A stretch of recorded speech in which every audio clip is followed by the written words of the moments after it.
안녕하세요. 깨끗한 그릇 경배와 찬양 이야기 김요한 목사입니다. 경배와 찬양 이야기 오늘 네 번째 시간. 우리가 삶에서 특별히 예배 드릴 때, 설교나 또는 기도 드릴 때, 또는 찬양 드릴 때, 아니면 우리가 삶에서 멋지고 아주 큰 일을 해냈을 때 우리는 하나님께 영광 돌린다라고 말을 합니다. 우리 개신교의 태동 종교개혁의 5대 정신에도 이 영광이 들어가는데요. 오직 성경, 오직 예수, 오직 믿음, 오직 은혜, 그리고 오직 하나님께 영광. 자, 이 영광, 우리가 삶에서 참 많이 사용하고 있지만 누군가가 갑자기 하나님께 영광 드리는 것은 무엇입니까? 라고 우리에게 질문했을 때 우리가 명확하게 대답할 수 있을까요?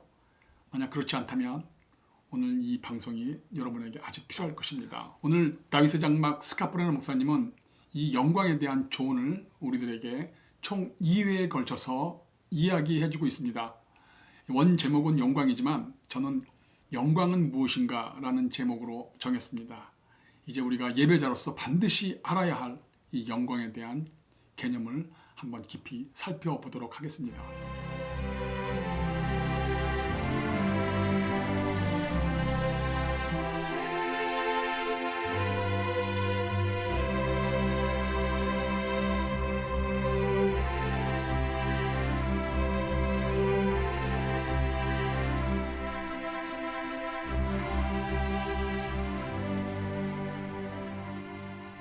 이사야 43장 7절 내 이름으로 불려주는 모든 자 곧 내가 내 영광을 위하여 창조한 자를 오게 하라.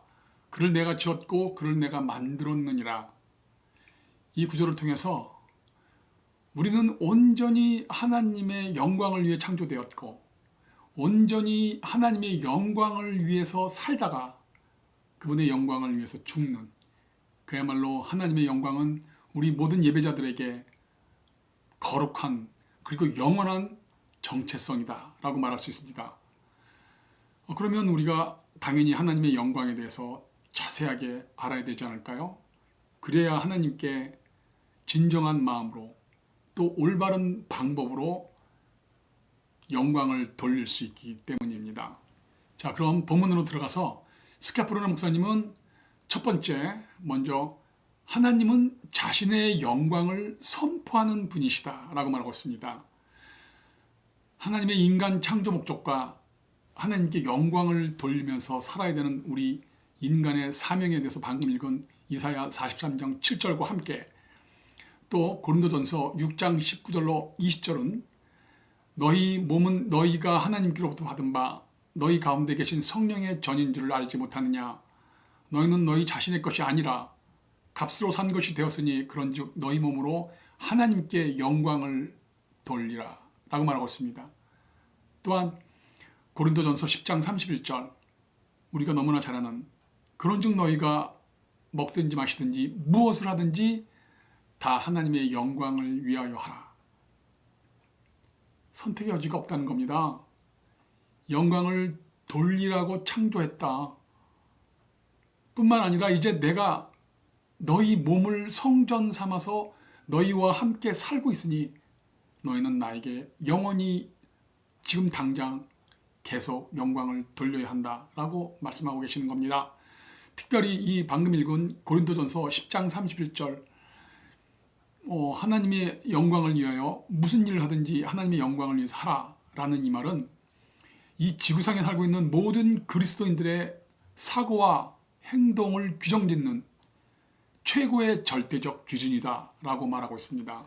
또 바울 사도는 하나님을 거부하는 세상 사람들을 향해서 당신들은 하나님이 없다고 말을 하지만 천지 만물에 하나님의 본질적인 영광과 능력이 깃들여져 있다고 나타나 있다고 밝히고 있습니다. 로마서 1장 20절 창세로부터 그의 보이지 아니하는 것들 곧 그의 영원하신 능력과 신성이 그가 만드신 만물에 분명히 보여 알려졌나니 그러므로 그들이 핑계하지 못할지니라. 이 세상 모든 만물 속에는 하나님의 본질적인 영광에 깃들여져 있다고 나타나고 있다고. 그러니 당신들은 이제 그것을 보면서도 하나님이 없다고 말할 수 없다라고 종결해버립니다.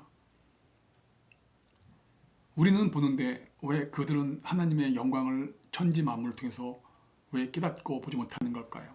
네, 또 스카프레나 목사님은 하나님의 영광은 당신의 말씀의 선포를 통해서도 나타나는데 이 영광은 누구나 볼 수 있는 것, 누구나 알 수 있는 것이 아니라 예수 그리스도를 믿음의 눈과 귀를 통해서만 알 수 있는, 즉 구원받은 성도들만이 알 수 있는 하나님의 영광이라고 말하고 있습니다.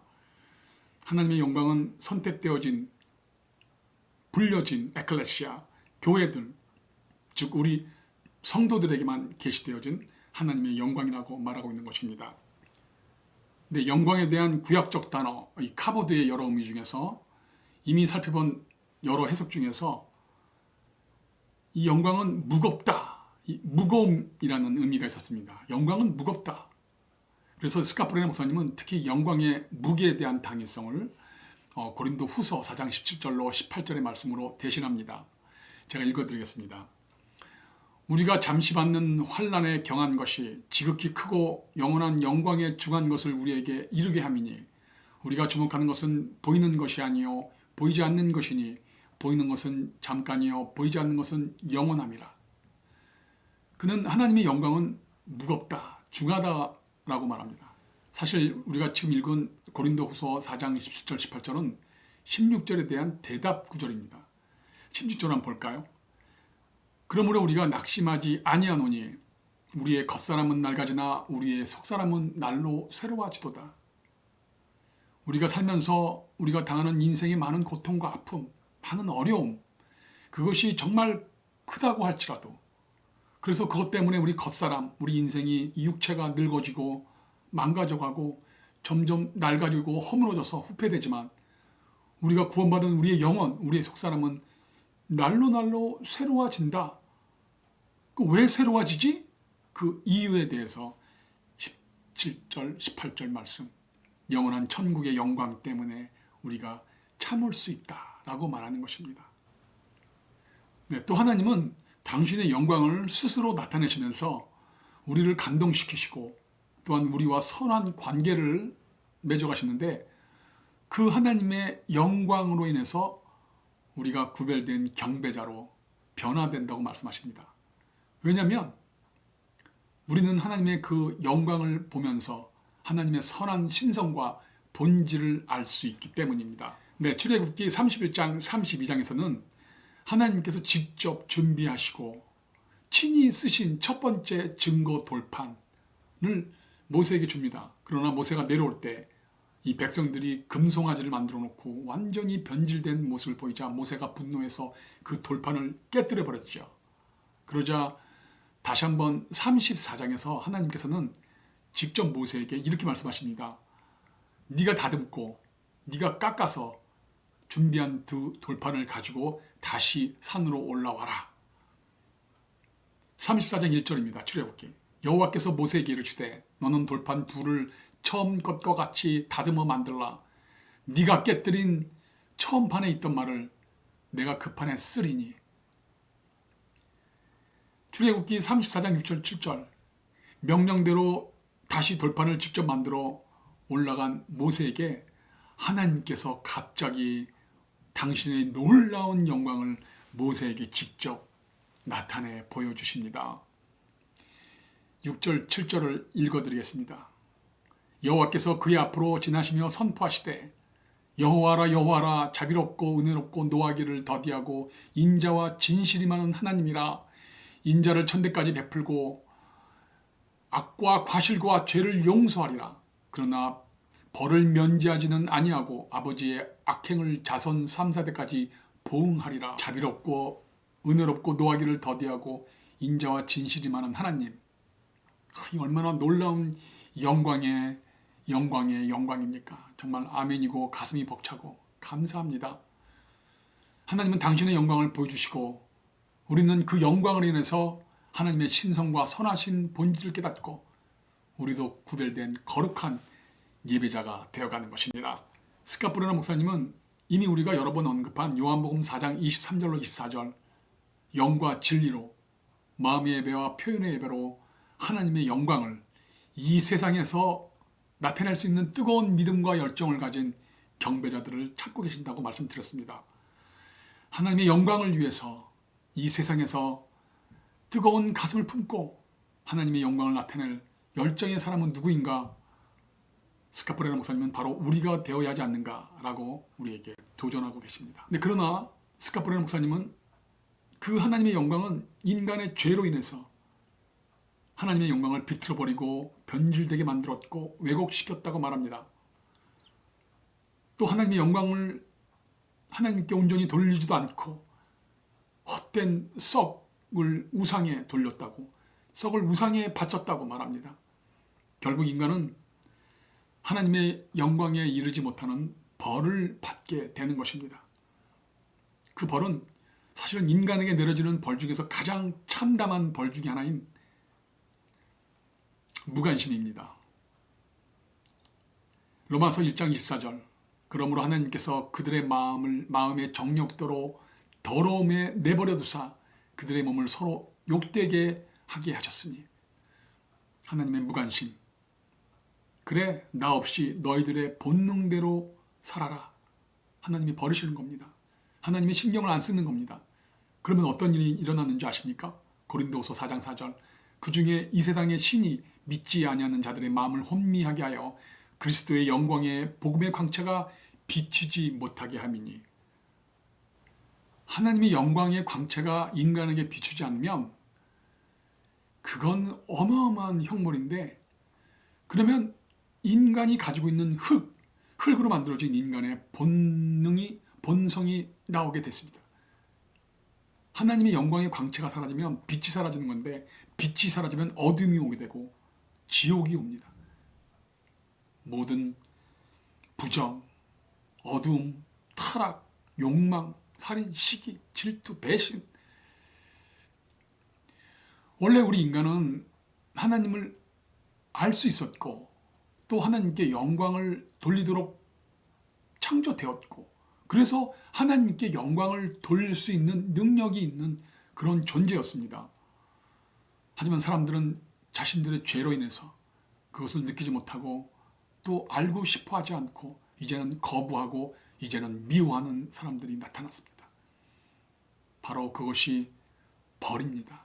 그것이 형벌입니다. 하나님을 거부하는 것, 그 사람들은 모르지만 이미 그 사람들은 벌을 받고 있는 거지요. 사실은 그들이 얼마나 그것이 무서운 형벌인지 알지 못합니다. 정말 안타까운 현실이 아닐 수가 없습니다. 근데 그 사람들은 오히려 우리를 보고 무슨 만화같이 답답한 것을 믿으면서 사는 사람들이라고 비난합니다. 그러나 로마서 3장 23절, 모든 사람이 죄를 범하였음에 하나님의 영광에 이르지 못하더니. 하나님의 영광의 광채가 비치지 않으면 어둠이 옵니다. 어둠이 깃든 개인, 어둠이 깃든 가정, 어둠이 깃든 학교, 직장, 사업, 그건 지옥에 오는 겁니다. 뭔가 잘 되는 것 같고 뭔가 번창하는 것 같고 번영하는 것 같지만 그 안에는 생명이 없고 인간의 행복만을 쫓는 파랑새들만 쫓는 그런 사람들이 나타나게 되어 있습니다. 하지만 우리는 마태복음 5장 8절, 마음이 청결한 자는 복이 있다니 그들이 하나님을 볼 것이며. 알다시피 이 하나님을 볼 수 있는 이 놀라운 이 축복은 우리의 가치나 우리가 어떤 행한 것을, 우리의 행함의 결과가 아니라는 것을 우리는 압니다. 그것은 오직 그리스도를 통하여 받았고 마침내 흙으로 만들어진 토기 같은 우리가 감히 하나님의 영광을 볼 수 있는 존귀한 존재가 된 것입니다. 할렐루야. 하나님은 이 순간에도 우리 주위에 수많은 경이로움과 하나님의 영광이 넘치는 당신의 아름다움을 두셨다고 스카프레나 목사님은 말하고 있습니다. 이제 하나님께 영광 돌린다라는 의미는 어떤 성공한 자리에서 국가대표가 되어서 골을 넣고 또는 그래미상에서 어느 큰 체육대회에서 상을 받고 하나님께 영광 돌린다고 코멘트하는 것이 다가 아니라, 하나님께 영광 돌린다는 의미는 하나님을 믿고 삼위일체 하나님께서 요구하시는 의무를 순종하는 삶을 살기 위해서 최선을 다하는 그런 삶이 영광된 삶이고 하나님의 영광을 누리는 삶이고 하나님께 온전히 영광을 돌리는 삶이 되는 것입니다. 또한 이런 삶의 결과는 실패할 수도 있습니다. 대학이나 직장에 불합격할 수도 있고 또는 대기업에 들어갈 수도 있고 또는 비정규직으로 보내줄 수도 있습니다. 우리가 원하는 대로 우리가 기도한 대로 다 이루어져야지 하나님께 영광을 돌릴 수 있습니까? 그런 생각은 아직도 하나님의 영광을 아직도 모르는 하나님의 영광과 거리가 먼 사람의 생각입니다. 우리는 주님 말씀처럼 어떤 자리에서든지 무엇으로 하든지 어떤 상황에서든지 하나님의 영광을 위해서 할 수 있어야 되는 것입니다. 그런데 이 영광스러운 하나님의 영광을 뒤로한 채 사랑하는 우리 다음 세대 청소년들과 청년들이 교회를 떠나는 이유가 무엇일까요? 그 뜨겁던 청년부 예배는 점점 사라지고 많은 교회마다 답답하고 무력한 예배가 지속되는 이유가 무엇일까요? 예배에서 하나님의 영광을 경험하지 못하고 은혜 받지 못하고 교회 안에서조차 육신의 쾌락과 쾌락을 쫓는 신앙생활의 늪에 빠져서 나온 육신의 열매가 아닌가? 청년들 탓이다, 목사 탓이다, 애들 탓이다, 교회 탓이다, 프로그램 탓이다. 다 이유가 있을 것입니다. 하지만 하나님의 영광을 깨닫지 못하고 보지 못하고 알지 못하고 알려고 하지 않았고 하나님의 살아있는 영광을 경험하지 못하고 지키지 못하고 성장시키지 못한 개인의 잘못을 없다고 말할 수 있을까요? 네, 특히 그동안 교회는 세상에 나가는 청년들에게 꿈과 비전을, 가능성을, 긍정적인 자세를 늘 말했습니다. 그러나 늘 긍정적으로 말하는 교회 안에서와 달리 세상의 현실은 무섭고 차갑고 냉정합니다. 결국 청년들과 다음 세대는 현실과 너무 멀리 동떨어진 이 신앙과 현실의 괴리 속에서 결국 눈에 보이는 세상의 영광으로 향하게 되었다는 거죠. 이 정도 믿으면 그래도 내가 어릴 때부터 모태신앙부터 예배드리고 찬양하고 기도하고 그렇게 기도 많이 드렸는데 신앙생활하면 뭔가 자신이 소원하는 것이 뭔가 나타나고 원하는 대로 그림이 그려져야 되는데 여전히 늘 현실은 암울하고 미래가 불투명한 상황이 지속되니 결국 우리 청년들과 다음 세대는 먹고 사는 문제 때문에 두렵고 불안하고 의심이 가서 결국 하나님의 교회를, 복음의 말씀을, 하나님의 영광을 뒤로한 채 세상으로 떠나는 것이 되는 겁니다. 그러면 하나님을 믿으면 우리들이 원하는 대로 다 이루어져야지 그것이 우리를 통한 하나님의 사랑의 증표일까요? 그러면 우리가 원하는 대로 그것이 나타나지 않고 정반대의 상황이 벌어지면 그것을 버릴 수 있는 걸까요? 그것이 믿음일까요? 하나님을 따라간다는 의미는 우리가 원하는 대로 아름다운 현실이 나타나는 것과 정반대의 현상이 나타난다 할지라도 그분을 따라가는 것이 믿음입니다. 눈물을 흘리며 가슴이 아픈 현실에 미칠 것 같은 현실이 다가온다 할지라도 성경의 가르침, 그 복음의 가르침에 우리의 인생의 무릎을 꿇리는 것이 믿음이고 그것이 하나님께 영광을 돌리는 삶입니다. 바로 그 삶의 자리에 바로 여러분이 그 어려운 상황에서 무릎을 꿇고 하나님께 순종하게 나가겠다고 고백하는 그 자리에 하나님의 영광이 임하고 여러분의 삶의 영광이 임하게 될 것입니다. 방송을 마치겠습니다. 네, 우리는 온전히 하나님의 영광을 위해서 창조되었고 하나님의 영광을 위해서 살다가 하나님의 영광을 위해서 죽는 영광스러운 성도들입니다. 이 세상 모든 만물 속에는 보이지 않는 하나님의 본질적인 영광과 하나님의 신성, 하나님의 선한 본질이 나타나 있다고 말합니다. 하나님의 영광이 나타날 때에는 하나님의 거룩하고 선하신 신성이 선포되는데 그 이유는 바로 우리와 선한 관계를 만들어 가시고 그것 때문에 마침내 우리가 하나님의 구별된, 세상과 구별된 거룩한 경배자가 되어간다 라고 말씀하십니다. 이 영광은 우리의 가치나 우리의 행함 때문에 얻어진 결과가 아니라 오직 그리스도를 통하여 받았고 마침내 하나님의 영광을 볼 수 있고 누릴 수 있고 돌릴 수 있는 그런 능력이 생기게 되었다라고 말합니다. 하나님은 당신의 영광을 이 무서운 세상에서 펼칠 수 있는 하나님의 뜨거운 믿음과 사랑과 열정을 가진 예배자들을 찾고 계시는데 누가 하나님의 영광을 이 세상에서 나타내겠습니까? 그 뜨거운 열정을 가진 사람은 누구입니까? 바로 우리가 되라고 하십니다. 이제 다음 방송은 역시 스카프레라 목사님이 우리에게 들려주는 마지막 영광에 대한 조언 두 번째 시간을 가지겠습니다. 오늘의 찬양도 역시 우리 장인영 교수님의 찬양을 2회 연속으로 여러분과 함께 나누겠습니다. 건강하십시오. 다음 방송 때 다시 뵙겠습니다. 샬롬.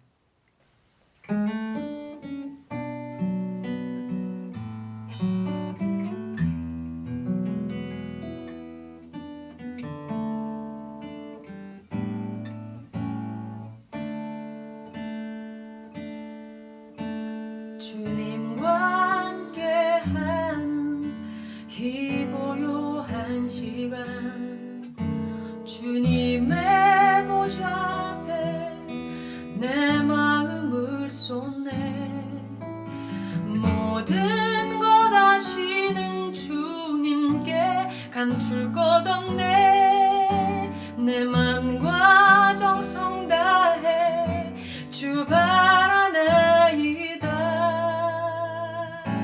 온 맘 다해 사랑합니다 온 맘 다해 주 알기 원하네 내 모든 삶 당신 것이니 주만 섬기리 온 맘 다해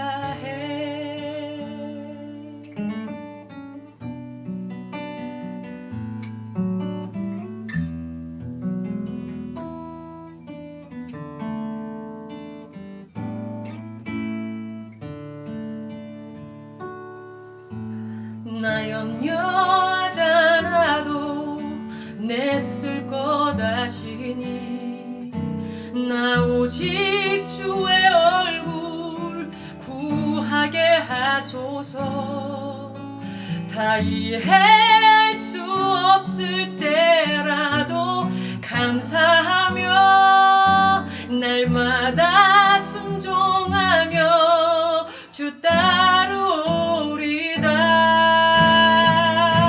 온 맘 다해 사랑합니다 온 맘 다해 주 알기 원하네 내 모든 삶 당신 것이니 주만 섬기리 온 맘 다해 온 맘 다해 사랑합니다 온 맘 다해 주 알기 원하네 내 모든 삶 당신 것이니 주만 섬기리